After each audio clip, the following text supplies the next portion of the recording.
Sa Davao City naman, umabot na sa 50 metro ang kabuang nalinis ng Department of Public Works and Highways sa bahagi ng Talomo River kung saan ilalagay ang mga gabion walls. Pagtitiyak ng ahensya na mapapatibay nito ang proyekto kontrabaha ng pamahalaan sa lugar.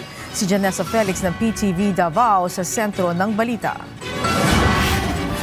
Matapos ang 5 araw na operasyon ng DPWH Regional Office 11 sa pagpapalawak ng gabyon sa Talomo River sa Barangay Talomo proper, Davao City, nasa 50 metro na ngayon ang cleared na area upang malagyan na ng gabyon.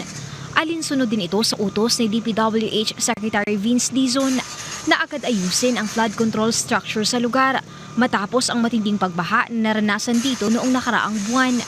Makikita sa lugar ang presensya ng mga heavy equipment, gayon din ang mga personahe ng DPWH. Nakipag-ugnayan din ang DPWH 11 sa mga opisyal ng barangay upang makatulong sa pagtiyak ng seguridad at kaligtasan ng mga residente sa lugar, lalo na at may mga heavy equipment na nakadeploy dito. Base sa plano natin, kailangan natin mag-chip off ng 1 meter dun sa existing na rubble and concrete na revetment para maging mas malakad yung base natin at mas maging stable yung ating ilalagay na gabions coupled with reinforcement dun sa baba na portion.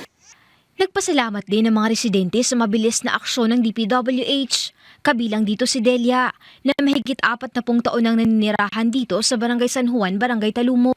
Ayon sa kanya, hindi na mabibilang ang halaga ng mga gamit na nasisira sa kanilang bahay sa tuwing bumabaha.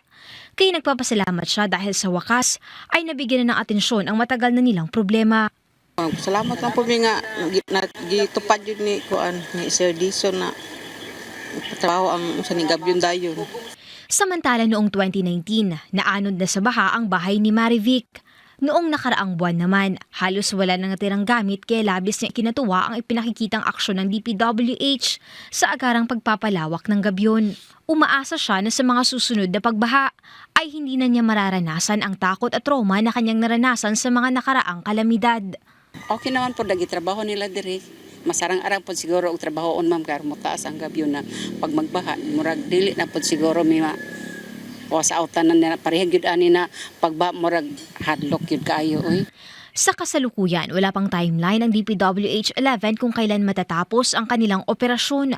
Ngunit tiniyak nila na ang kanilang itinatayo dito ay makakapagpatibay sa flood control structure sa lugar. Bukod sa gabyon expansion, patuloy din ngayon ang dredging operation ng DPWH 11 sa Talomo River, kung saan nakapuko sila ngayon sa downstream ng naturang ilog na siyang higit na nangangailangan nito.